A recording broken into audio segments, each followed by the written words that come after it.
नमस्कार, आपण पाहताय न्यूज 18 लोकमत. आपल्या सगळ्यांचं स्वागत. मी मिलिंद भागवत. न्यूज 18 लोकमतच्या विशेष बुलेटिनमध्ये सुरुवातीला गावखेड्यातल्या बातम्यांचा आपण राऊंडअप पाहणार आहोत, पण एक मोठी बातमी त्याआधी. मुख्यमंत्री उद्धव ठाकरे, राष्ट्रवादीचे अध्यक्ष शरद पवार यांच्यातली बैठक काही वेळापूर्वी संपलेली आहे आणि येत्या काही दिवसात कोकणाला भरीव मदत जाहीर होईल असे संकेत सूत्रांनी दिलेत. चक्रीवादळग्रस्त भागांमध्ये वीज पुरवठा सुरू करण्याचं काम युद्धपातळीवर सुरू करण्याचे आदेश यानंतर जारी करण्यात आलेले आहेत. विद्युत पुरवठा सुरू करण्यासाठी आवश्यकता भासल्यास शरद पवार हे थेट पंतप्रधान नरेंद्र मोदी यांची सुद्धा भेट घेऊ शकतील असं म्हटलेलं आहे राष्ट्रवादीचे खासदार सुनील तटकरे यांनी. मुंबईतल्या दादर इथल्या बाळासाहेब ठाकरे राष्ट्रीय स्मारकामध्ये मुख्यमंत्री उद्धव ठाकरे आणि राष्ट्रवादीचे अध्यक्ष शरद पवार, उपमुख्यमंत्री अजित पवार, रायगड जिल्ह्याचे पालकमंत्री असलेल्या आदिती तटकरे तसंच रायगडचे खासदार सुनील तटकरे यांच्यात महत्त्वाची बैठक झाली आणि या बैठकीत निसर्ग चक्रीवादळानं केलेल्या नुकसानीबद्दलचा आढावा घेण्यात आला. पंचनामे पूर्ण होताच भरीव आर्थिक मदत कशा पद्धतीनं देता येईल यावर या बैठकीत चर्चा झाल्याचं कळतं. प्रत्यक्ष घटनास्थळी मुख्यमंत्री उद्धव ठाकरे, राष्ट्रवादीचे अध्यक्ष शरद पवार यांनी भेटी दिल्यामुळे नुकसानग्रस्तांना भरीव मदत मिळेल असा विश्वास खासदार सुनील तटकरे यांनी व्यक्त केला.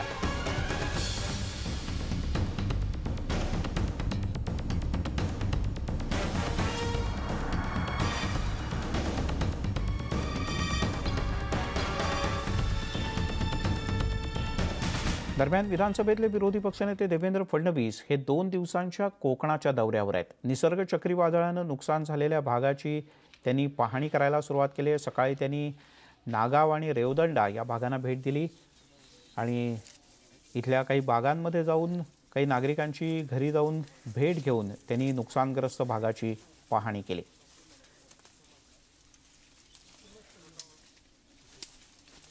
त्यांच्याशी बातचीत केली आमचे प्रतिनिधी प्रफुल्ल साळुंखे यांनी.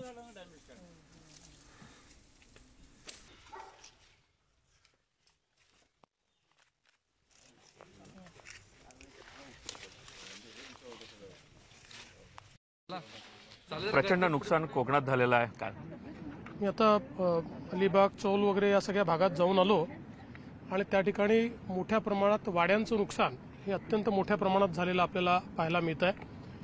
विशेषतः नारळाची झाडं असतील, सुपारीची झाडं असतील किंवा वेगवेगळ्या प्रकारे चिकू असेल, मसाले असतील, अशा प्रत्येक गोष्टीचं खूप मोठं नुकसान हे त्या ठिकाणी झालेलं आहे.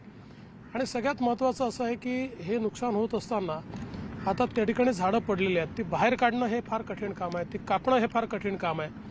आणि त्यातनं आता जी झाडं उभी दिसत आहेत त्याही झाडांची परिस्थिती अशी आहे की आता ज्यावेळेस मोसमी पाऊस येईल त्या मोसमी पावसात ती झाडं देखील पडतील, कारण ती देखील आता तशा परिस्थितीत राहिलेली नाही किंवा त्याला पुढे काही फळं येतील किंवा काही येईल अशी परिस्थिती त्या ठिकाणी राहिलेली नाही आहे. आणि म्हणून मला असं वाटतं की मोठ्या प्रमाणात नुकसान आहे आणि आता जी काही शासनाने मदत केलेली आहे या मदतीमध्ये हेक्टरी मदत केलेली आहे. पण हेक्टरी मदत आपण पिकाचं नुकसान झालं तर करतो, फळबागांमध्ये फळाचं नुकसान झालं असं समजून आपण करतो, पण इथे मुळासकट झाडच गेली आहेत. त्याच्यामुळे आता झाडांचा विचार करून जर आपण नुकसानीचा विचार केला नाही तर मोठा प्रश्न येणार आहे. आता या भागामध्ये हा जो आपला बीच आहे या ठिकाणी मोठ्या प्रमाणात आमचे स्टॉलधारक आहेत. या स्टॉलधारकांचंही मोठं नुकसान या ठिकाणी झालं आहे. कोणाचं लाख, कोणाचं 1.5 लाख, कोणाचं 2 लाख असं मोठं नुकसान या ठिकाणी सगळ्यांचं झालेलं आहे. आणि मला असं वाटतं की यातनं एकूणच पर्यटन व्यावसायिकांचा विचार देखील कुठेतरी आपल्याला हा करावा लागेल आणि तो कुठेही मदतीमध्ये केलेला दिसत नाही, तर त्याही संदर्भातली मदत ही करावी लागेल. मागे ज्यावेळेस कोल्हापूर आणि बाकी ठिकाणी कोकणासहित मागच्या वर्षी ज्यावेळेस आम्ही GR काढला होता त्यावेळी अशा प्रकारचं स्टॉलधारकांचं जे नुकसान झालं त्यांना 50,000 रुपये देण्याचा आपण त्यावेळेस निर्णय घेतला होता. मला असं वाटतं की इथे तर कदाचित त्याहीपेक्षा जास्त पैसा आपल्याला देण्याची आवश्यकता आहे. सर्वात महत्त्वाचा विषय आता 1 आठवडा झाला आहे. पंचनामे तर खूप लांब, मदत तर खूप लांबची गोष्ट आहे, पंचनामे देखील होताना दिसत नाहीये आणि रोज नवीन GR आणि नवीन निकष या ठिकाणी केले जातात. नाही, मला असं वाटतं की आता तातडीची मदत तरी पहिल्यांदा दिली पाहिजे. जसं आपल्या लक्षात असेल की आपण ज्यावेळेस बँका बंद होत्या तर 5,000 रुपये कॅशमध्ये दिले होते. तर जी काही तातडीची मदत आहे बाकी मदत होत राहील, पण आता जनजीवन सुरळीत होण्याच्या दृष्टीने तातडीची मदत ही अत्यंत आवश्यक आहे. आणि विशेषतः इलेक्ट्रिसिटीचं एक मोठा या ठिकाणी काम करावं लागणार आहे. जवळजवळ मॅक्सिमम एरियातली इलेक्ट्रिसिटी बंद आहे. त्यामुळे या भागातलं मोठं नुकसान आहे आणि हे नुकसान भरून काढण्यासाठी भरीव मदत द्यावी लागेल असं विरोधी पक्षनेते देवेंद्र फडणवीस यांना वाटतंय. तिकडे एका बिबट्याच्या दहशतीची बातमी पाहूयात. नाशिक शहरापासून केवळ 10-15 किलोमीटर अंतरावर असलेल्या शेवगे दारणा या गावामध्ये बिबट्याची मोठी दहशत आहे. 4 वर्षांच्या चिमुरडीवर इथं बिबट्यानं हल्ला केला होता. आजी ओरडल्यामुळे बिबट्यानं काही क्षणांमध्ये पळ काढला, पण तेवढ्यात या चिमुरडीला त्यानं जखमी केलं. आता इथे पिंजरा लावण्याची आग्रही मागणी झाल्यानंतर वनविभागानं हालचालीला सुरुवात केली. इथल्याच ज्या भागात बिबट्या येऊन गेला होता इथल्या जवळच्या भागामध्ये शेतात आता पिंजरा लावला जातोय.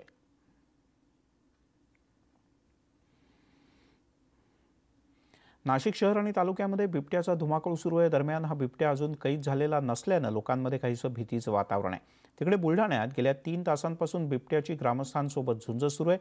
या दरम्यान बिबट्याच्या हल्ल्यात 7 जण आतापर्यंत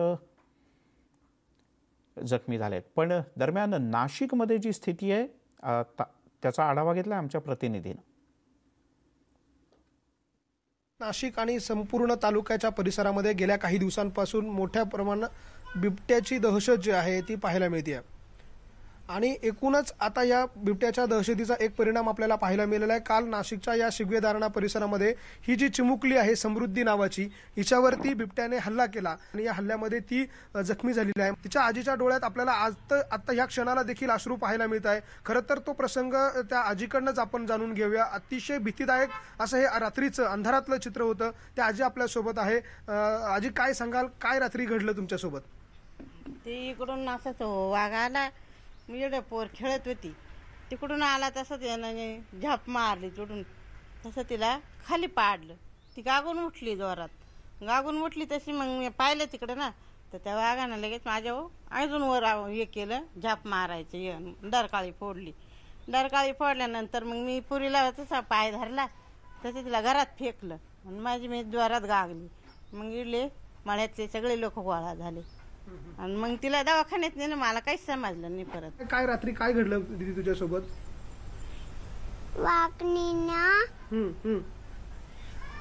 सांग जोरात. हा, वाघाने काय केलं? वाघाने काय केलं बाळा तुझ्या बरोबर? पंजा केलं. पंजा मारला? कुठे मारला पंजा? इथं. मग काय, मग तुला कोणी वाचवलं? कोणी वाचवलं? आजीने. कसं वाचवलं? पाय धरून. पाय धरून तुला ओढलं. आपण आता समृद्धीकडनं ऐकलं, तीही सांगत होती की रात्रीच्या 8 वाजेच्या सुमारास तिला खरं तर बोलता येत नाही. अवघी 4 वर्षाची ती चिमुकली आहे. तिच्या तोंडातनं शब्द देखील फुटत नाहीये आणि तिच्या आजीचा देखील कंठ दाटून येतो. हे सगळं चित्र सांगत असताना खरं तर या परिसरात वारंवार बिबट्यांची दहशत पाहायला मिळते. पुन्हा एकदा आपण समृद्धीशी बोलण्याचा प्रयत्न करूया. समृद्धी आपल्याला सांगणार आहे. समृद्धी, काय सांगशील? दीदी तुझ्याबरोबर रात्री जो बिबट्याने हल्ला केला, तू काय करत होती त्यावेळेला? उभीला आठवती. हा, काय करत होती? उभी खेळत होती. बरं, मग कुठून आला तो बिबट्या? कुठून आला? इकडून. इकडनं आला. आणि त्यांनी आवाज कसा काढला? असा आवाज काढला. बरं, आणि मग तू घाबरली का? मग कुठे पळाली तू? तिकडून. पळाले नाही, पडले म्हणा मी. पडले. हो हो, आपण बघतोय समृद्धी सांगतेय बिबट्याचा आवाज कसा होता आणि कसा तो प्रसंग त्या मुलीवर खरं तर बेतला. अतिशय भयानक असं हे चित्र जे आहे ते या भागांमध्ये पाहायला मिळतंय. गेल्या अनेक दिवसांपासून नाशिक शहरात देखील बिबट्याचा वावर जो आहे तो आपल्याला सातत्यानं पाहायला मिळतोय. आणि त्याचबरोबर आता ग्रामीण भाग आहे, नाशिक तालुक्याच्या आजूबाजूची ही सगळी जी गावं आहे या गावांमध्ये खरं तर आजूबाजूला ऊसाची शेती मोठ्या प्रमाणात केली जाते आणि याच ऊसाच्या शेत्यांमध्ये जे आहे बिबट्याचा वावर जो आहे तो मोठ्या प्रमाणात आहे. यापूर्वी देखील गेल्या काही दिवसांपूर्वी या ठिकाणी बिबट्याचा वावर झाला किंवा वावर आहे असं त्या आजी आपल्याला सांगताय. त्यांच्याकडे पुन्हा जाऊया. आजी, या भागामध्ये यापूर्वी देखील कधी बिबट्या आला होता का? येतो काय, आम्हाला कायमचं म्हणजे कुणी असे कामावरून आले का त्यांना काम दिसत ते सांगतच राहते आम्हाला. इडे भेटला, तिडे भेटला, 12ला 1ला येतेच काम आली आमची. ते लगेच सांगत राहते पोरांना जपा, हे करा, जाताना काय सांगत राहते अशी. आजी, खरं तर इतर वेळेला तुम्हाला ह्या सर्व लोकांनी सांगितलं बिबट्या दिसतो, परंतु काल रात्री ज्या वेळेला तुम्ही स्वतः बघितला आणि तुमच्या नातीला स्वतःला तिला त्याच्या तावडीतून सोडत असताना काय तुमच्या अंगावरती काय भीती होती? कसं? मला समजलंच नाही ना, सांगते काय, मला काहीच समजलं नाही. असं तिला पाहून पुढं टाकली मी, काय केलं मी, निश्चित घाबरून गेली. मला समजच झाली नाही मागून काही. तुम्ही कसं तिला म्हणजे ती त्यावेळेला काय नक्की क्षण होता डोळ्याच्या समोर? ती इकडे खेळत होती. तेव्हा या आजीनं नातीला वाचवलं. तिकडे नाशिक शहरात जशी स्थिती आहे, तालुक्यात जशी स्थिती आहे, बिबट्याचा धुमाकूळ आहे. दरम्यान हा बिबट्या अजून कैद झालेला नाही, त्यामुळे लोकांमध्ये भीती आहे. तिकडे बुलढाण्यात गेल्या 3 तासांपासून बिबट्याची ग्रामस्थांसोबत झुंज आहे. या बिबट्याच्या हल्ल्यात आतापर्यंत 7 जण जखमी झाल्याची माहिती समोर येते. दरम्यान इतक्या वेळेला हल्ला होऊन सुद्धा वनविभाग आणि जिल्हा पोलीस अधिकाऱ्यांच्याकडून कोणतीही मदत मिळत नाही. इकडे चंद्रपूर जिल्ह्यातील चिमूर तालुक्यामध्ये धुमाकूळ घालत असलेल्या वाघाला जेरबंद करण्यात अखेर यश आलंय. 3 महिन्यात 5 ग्रामस्थांना या वाघानं ठार केलं होतं. कोलारा गावीच्या जो नजीकचा परिसर आहे, इथे हा हल्ला होत होता. या हल्ल्यामध्ये काही शेतकरी ठार मारल्याच्या घटना घडल्या होत्या. हे जे ठार झालेत त्यात काही शेतकरी होते. वनविभागानं पिंजरा लावला होता आणि या पिंजऱ्यात हा वाघ अखेर जेरबंद झाला. वाघाची रवानगी आता जंगलामध्ये नंतर करण्यात येणार आहे. पुण्यामध्ये खाजगी शाळांनी ऑनलाईन क्लासेसच्या आडून पालकांच्यामध्ये फीसाठी तगादा लावल्याचं समोर आलंय आणि या सगळ्याच्या निषेधार्थ पालकांनी शिक्षण उपसंचालकांच्या कार्यालयाबाहेर नो स्कूल नो फी हे आंदोलन सुरू केलंय. कोरोनाच्या महामारीमुळे पुण्यामध्ये तुर्तास शाळा बंद ठेवण्याचं प्रशासनानं ठरवलं आहे. तशा प्रकारचे आदेश आहेत. तरीही काही शाळा या ऑनलाईन क्लासेसच्या माध्यमातून पालकांना काही सक्ती करतायत आणि त्याद्वारे अव्वाच्या सव्वा शिक्षण शुल्कसुद्धा तातडीनं भरण्यासाठी सांगितलं जात आहे. या विरोधात पुण्यातल्या पालक संघानं आंदोलन केलं. पुण्यामध्ये खाजगी शाळांची संख्या 400पेक्षा जास्त आहे. म्हणूनच लॉकडाऊनमुळे कंबरडं मोडलेल्या पालकांनी शाळा सुरू झालेल्या नसताना सुद्धा फी का भरायची असा सवाल केला आणि शिक्षण उपसंचालकांच्या कार्यालयाबाहेर आंदोलन केलं. त्यांचे मुद्दे जाणून घेतलेत आमचे प्रतिनिधी चंद्रकांत फुंदे यांनी. जोपर्यंत कोरोनावर लस किंवा वॅक्सिन निघत नाही तोपर्यंत माझी शासनाला आणि सर्व पालकांच्या वतीने विनंती आहे, तोपर्यंत शाळा सुरू करण्याचा जो आग्रह आहे सगळ्या संस्थाचालकांचा तो करू नये, हे माझं म्हणणं आहे. ओके. आणि दुसरं एक, ऑनलाईन एज्युकेशनचा कुठलाही आदेश नाही तरी शाळांनी ऑनलाईन एज्युकेशन ऑनलाईन क्लासेस सुरू केले. त्यासाठी पालकांना मोठं भुर्दण पडतं. लॅपटॉप घ्यायला सांगितलं, टॅब घ्यायला सांगितलं. आपण या संदर्भात पालकांचं नेमकं काय म्हणणं आहे त्यांनाच विचारूया. ऑनलाईनच्या परमिशनच्या नावाखाली आमच्याकडनं फीस मागितल्या जातीये. आम्हाला डबल भुर्दंड पडतो. एक तर आम्हाला शाळेची फीस पण भरायची, याबद्दलचे कुठलेही क्लिअर कट आदेश अजून सरकारकडनं आलेले नाही आहेत. प्रत्येक पालक हा स्वतःचा जीव टांगणीला लावून बसलेला आहे. ज्यांना नवीन ॲडमिशन्स घ्यायचे त्यांना खूप मोठा प्रश्न पडलेला आहे की आम्ही फीस भरायची ऐपत तर नाही आहे, पण जर आज आम्ही फीस नाही भरली तर माझ्या मुलाचा शाळेमध्ये ॲडमिशन होणार नाही आहे. आणि आदेश नसताना कुठल्या प्रकारे शाळा ऑनलाईन सुरू करतात आणि ऑनलाईनच्या नावाखाली परत आमच्याकडनं पैसे घेतात, फीस मागतायत. हे सगळं त्वरित सरकारने बंद करावं. शाळेकडनं बाय डिफॉल्ट सगळ्यांना कंपल्शन करण्यात आलेलं आहे. त्यामुळे सगळ्यात मोठा प्रॉब्लेम आहे ज्यांच्या घरी लॅपटॉप नाही आहे किंवा जे वर्क फ्रॉम होम करतात आहेत किंवा जर आपण लोअर कॅटेगरीमध्ये जाऊ, ज्यांनी RTAच्या अंडर ॲडमिशन घेतले, त्यात भांडे घालणारे, रिक्षा चालवणारी जी लोक आहेत त्यांचेसुद्धा कंप्लेंट आमच्याकडे आलेले आहेत की ते म्हणतात की आमच्या इथं खायचे वांदे आहेत, तर आम्ही गॅजेट्स किंवा लॅपटॉप किंवा सगळं घेऊन आम्ही परचेस करून पोरांना ऑनलाईन शिक्षण देणार कसं, त्याच्यावर काहीतरी तोडगा काढणं गरजेचं आहे. तसंच सेम निवेदन आम्ही ओक मॅडमला सुद्धा दिलेलं आहे आणि माझं महाराष्ट्र शासनाला सुद्धा तेच निवेदन आहे की याच्यावर काहीतरी सोल्युशन त्यांनी काढण्यात यावं. या केसमध्ये आम्हाला 2 प्रकारे भुर्दंड पडतोय. एक तर शाळा फी मागते, ती शाळा फी भरावं लागते. त्यात परत आमच्या घरी इंटरनेट कनेक्शन घ्यावं लागतं. इंटरनेट कनेक्शनसाठी पैसे भरावं लागतात. दुसरी गोष्ट, आमच्याकडे गॅजेट्स नाहीत. आता आमच्याकडे 2 मुलं आहेत, तर 2 मुलांचे क्लासेस एकाच वेळेस असतील तर आम्हाला कोणाला लक्ष द्यायचं हा मेन प्रॉब्लेम होतोय. त्यामुळे आमच्या शासनाला असं म्हणणं आहे की जोपर्यंत वॅक्सिन निघत नाही, जोपर्यंत शाळा चालू होत नाही, तोपर्यंत ऑनलाईन क्लासेस चालू करू नये. तर ही शाळा ऑनलाईन शिक्षणाच्या नावाखाली पालकांकडनं फी वसूल करते. त्यासाठी पालकांना भुर्दंड पडतो. लॅपटॉप घ्यावं लागतात, गॅजेट घ्यावं लागतं, टॅब घ्यावं लागतं. आणि RTE मधली जी गोरगरीब मुलं आहेत त्यांच्या पालकांकडे आता खायलाच पैसे नाही, ते कुठून हे सगळ्या गोष्टींना. म्हणून ह्या सगळ्या प्रश्नाकडे शिक्षण विभागाने तातडीने लक्ष घालावं, नाहीतर पालकांची पुन्हा एकदा घुसमट सुरू होईल. Video journalist Ganesh Kadam, Chandrakant Phunde, news 18 Lokmat, Pune. यासोबतच बुलेटिनमध्ये घेऊयात एक छोटासा ब्रेक नंतर अन्य काही महत्त्वाच्या बातम्या.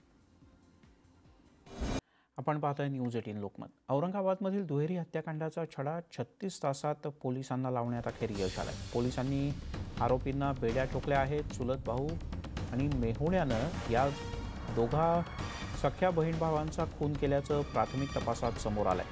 CCTV, मोबाईल लोकेशन यावर या माध्यमातून तपास तातडीनं करण्यात आला आणि या दोघांना अटक करण्यात आली.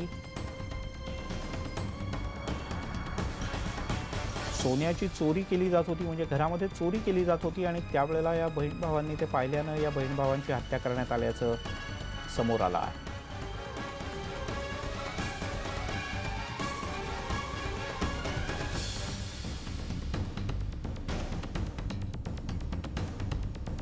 आरोपी सापडलेले आहे.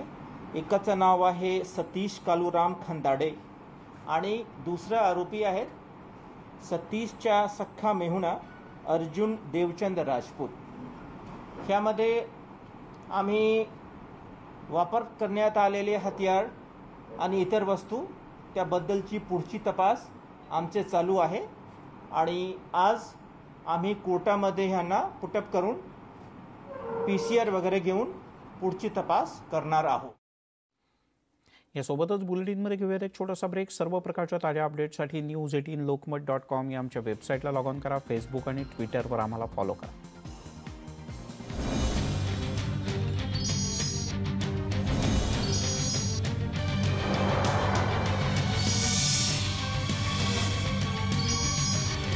एक ब्रेकिंग न्यूज. कॉम्प्युटरद्वारे प्रत्यक्ष शिक्षण पद्धतीचे उगमकर्ते आणि प्रणेते वेदांतू हे इयत्ता पहिली ते इयत्ता 12वी पर्यंतच्या सगळ्या वर्गांचं प्रत्यक्ष घरबसल्या कॉम्प्युटरद्वारे शिक्षण तसंच JEE आणि नीट या विशेष महत्त्व असलेल्या अभ्यासक्रमांचं शिक्षक विद्यार्थ्यांच्या चर्चेतून सर्वांग परिपूर्ण शिक्षण देण्यासाठी त्वरित विनामूल्य प्रवेश देत आहेत.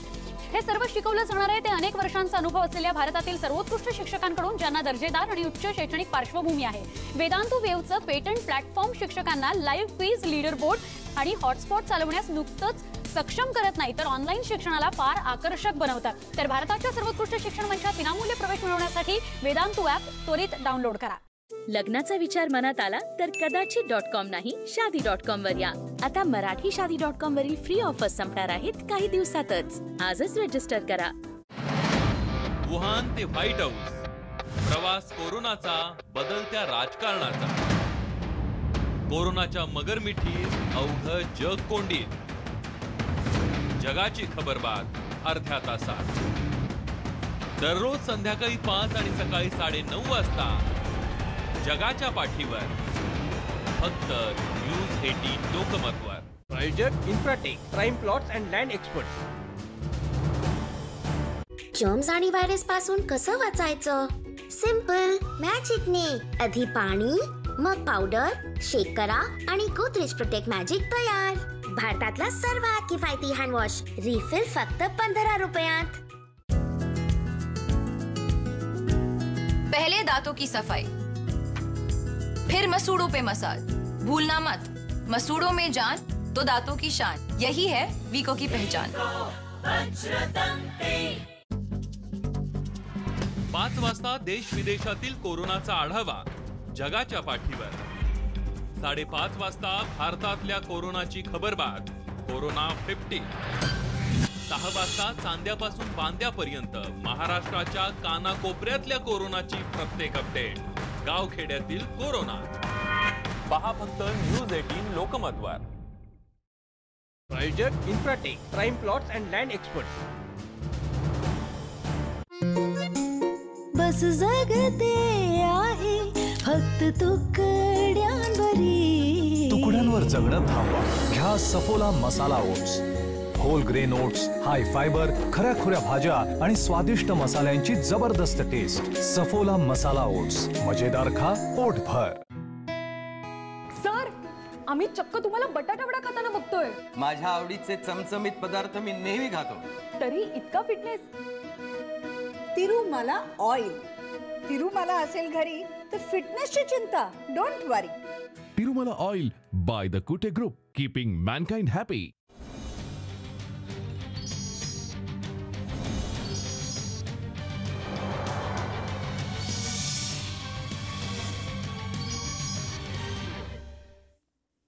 ब्रेकनंतर आपल्या सगळ्यांचं पुन्हा एकदा स्वागत. पंढरपूरमध्ये लालपरी अर्थातच ST महामंडळाची बस रस्त्यावर अवतरली खरी. तब्बल 2.5 महिन्यानंतर ही बस रस्त्यावर अवतरल्यानंतर नागरिकांचा मोठा प्रतिसाद मिळेल असं वाटलं होतं, पण प्रत्यक्षात पंढरपूरमध्ये या लालपरीकडे नागरिकांनी पाठ फिरवली. प्रवाशांच्या अत्यल्प प्रतिसादामुळे सध्या तशीही एस टी तोट्यात आहे आणि त्यातही सध्या जी बस सेवा पंढरपुरातनं सुरू झाली आहे ती सुद्धा तोट्यातच चालवावी लागते. यासोबतच या बुलेटिनमध्ये इथे थांबूयात. सर्व प्रकारच्या ताज्या बातम्यांसाठी News18 lokmat.com या आमच्या वेबसाईटला लॉग ऑन करा. फेसबुक आणि ट्विटरवर आम्हाला फॉलो करा.